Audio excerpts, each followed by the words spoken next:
Oui, c'est une collection qui est née pour partager avec le grand public et dans une version beau livre, des résultats d'études identitaires qui sont commandités par des régions dans le cadre d'une stratégie d'attractivité et de notoriété de la région. Alors dans le cas du Limousin, c'était doublement utile puisque le Limousin a une personnalité assez secrète qui ne se met pas en avant spontanément, pleine de surprises à faire découvrir, à faire partager. Et d'autre part, c'est une région dont on pourrait dire qu'elle est un peu comme un archipel identitaire. Elle n'a pas forcément conscience de son identité commune, parce qu'il y a des très fortes identités locales. On pourrait parler de Brive où on est aujourd'hui, bien sûr, mais pas seulement. Et au fond, elle a une très rare continuité territoriale la région actuelle recouvre à peu près le territoire des Lémovis, par exemple. Oui. Il y a peu de régions en France comme ça, mais elle n'en a pas forcément une conscience élevée. Donc c'est une belle étude sur le Limousin. On ne va peut-être pas rentrer dans le détail des chapitres, mais vous avez vraiment su montrer tout ce que le Limousin pouvait avoir de talent, de beauté, de savoir-faire aussi.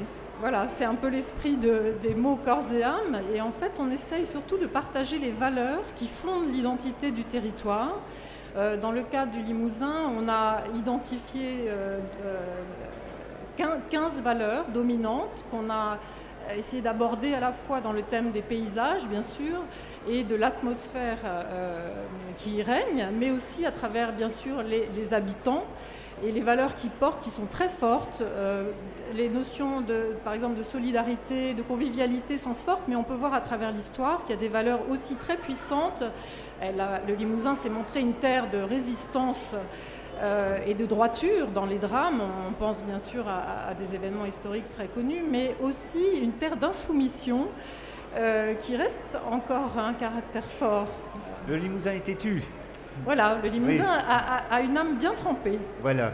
Alors il y a aussi de superbes photographies, à commencer par la couverture, Beaulieu-sur-Dordogne, vue sous un œil inattendu. On n'a pas trop des photos prises sous cet angle-là. Il y a aussi les gorges de la Dordogne, bien entendu, qui sont magnifiques, le lac de Vassivière, les brumes limousines. Vous nous faites voyager chez nous, dites donc. C'était ça un peu l'idée. C'était aussi de permettre aux Limousins eux-mêmes de se connaître entre eux, ce qui n'est pas toujours le cas. Quelquefois, on est très implanté dans son département ou son territoire.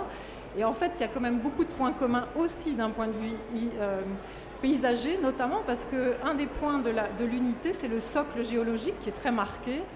Et sauf une toute petite partie est commun, donc voilà, donc il y a une grande force commune malgré la diversité très marquée. Et le Limousin peut croire en son avenir. D'autant plus qu'on voit dans l'ouvrage à quel point il a à la fois un héritage, une mémoire très marquée, très forte, mais aussi un sens de la continuité. On voit des savoir-faire pluriséculaires, mais qui ont su prendre le tournant depuis toujours, en fait, de l'innovation, de la créativité renouvelée. Alors on pense aux arts du feu qui deviennent aujourd'hui des céramiques archi-techniques et de haute technologie. Mais on le voit un peu dans tous les domaines. L'élevage, par exemple, est extrêmement performant, très pionnier dans les notions génétiques et autres. Donc en fait, il y a vraiment une capacité du Limousin à relier son héritage, son passé et être audacieux vers l'avenir, ce qui n'est pas toujours l'aspect le plus connu de cette région. C'est ce qu'on a voulu mettre en avant aussi. Donc un très beau livre, j'imagine qu'il attire l'œil depuis que vous êtes là au Salon des Livres. Pardon ? J'imagine qu'il attire l'œil depuis que vous êtes au Salon. Alors la couverture, en effet, fait plaisir aux Limousins qui reconnaissent, notamment avec les brumes, cet aspect un peu mystérieux, secret qu'on trouve dans le Limousin. Ce qu'on peut préciser sur cette couverture, c'est intéressant, c'est que cette photo n'est pas une photo ni d'un photographe professionnel, ni d'un Limousin. En fait, c'est un regard qui a été posé par une visiteuse un jour. Et on voit quand on se promène sur Internet à quel point le Limousin est beau aussi dans le regard de ceux qui viennent et qui découvrent. Très belle conclusion. Merci beaucoup Sophie de Payette. Merci. À retrouver donc à votre stand des éditions Corps et âme ce superbe livre Limousin Corps et âme. Merci. Merci beaucoup Christophe.